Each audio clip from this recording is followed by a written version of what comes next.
Hi, and finally, welcome back to Games Overboard. I'm Brian. I'm Deanna. And it's been a long time since we've done a game review. The reason? We just moved to Colorado from Arizona and bought our first house, so we've been a little bit busy getting settled in. So, welcome to our new house, our new game room, and our new studio, and now we're in a position to be able to talk about our favorite games again. The game we're going to talk about today is... Jet Set. Jet Set was designed by Chris Gould and is put up by Watzel Poe Games. It's a flight destination game that is kind of like Ticket to Ride in that you're claiming things, you're trying to find areas, but there's a lot of differences also, and that's actually one of the reasons we like it better than Ticket to Ride. So, let's see what's in the box.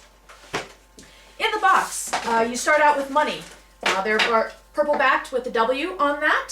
You also have your individual player cards, your player aids, which are really nice and very handy in the game. Also, different player colored markers. You have little tokens in it, as well as cute little planes, which I like. Then you also have your short flight cards and long flight cards, is what we call them.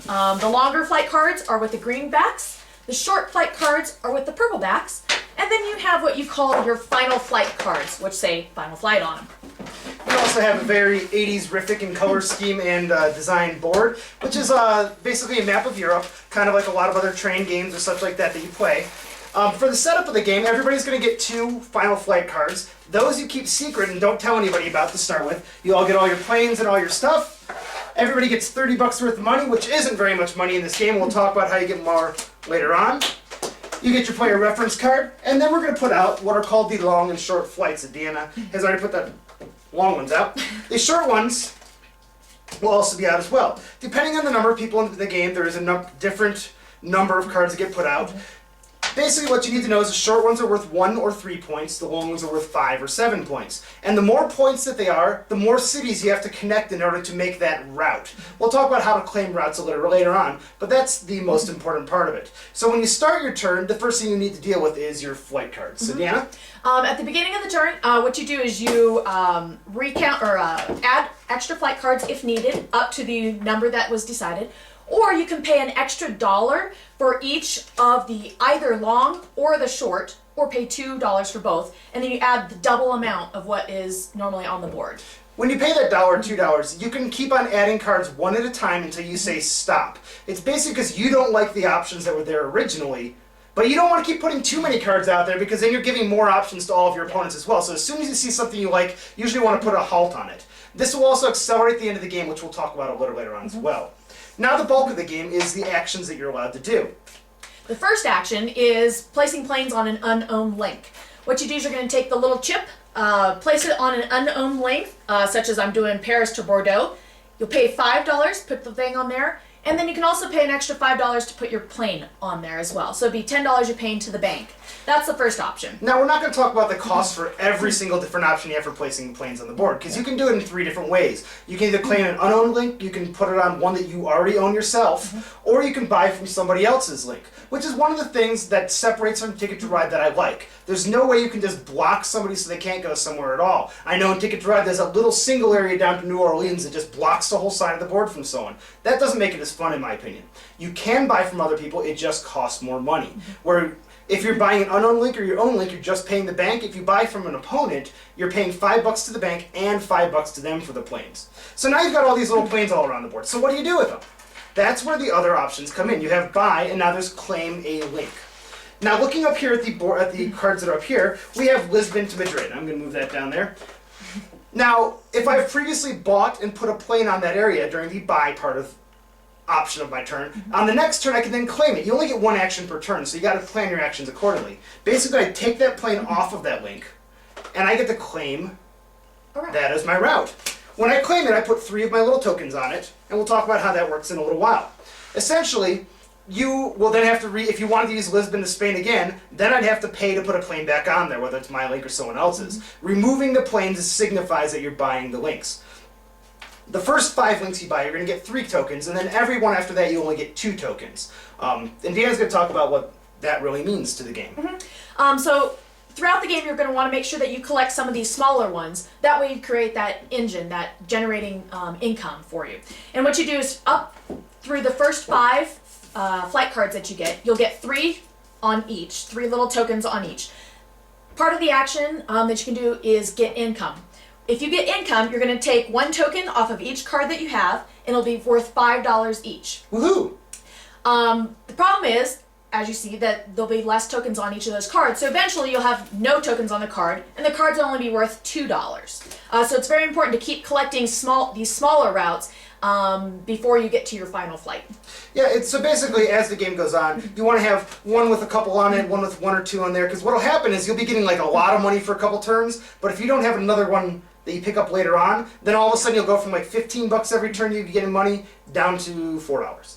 And it really stinks. So essentially you have to gain these little small routes as you go on as well. So hard decisions. You only get one action per turn, and your actions can either be putting planes on a route, generating income, or claiming a flight card. And those are the only three things you can do, and you can only do one a turn. So it's very picky as to how you want to be able to get the stuff. So the end of the game happens.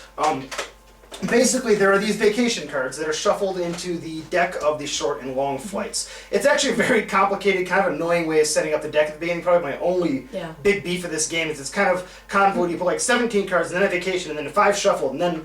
So just make sure you read the rules. Read the rules, setting because setting it up is a little bit weird. Well, there's these vacation cards, and there's 2 of them in each deck, and they're a little bit further down. As soon as 2 of those vacation cards come up, that signals the end of the game.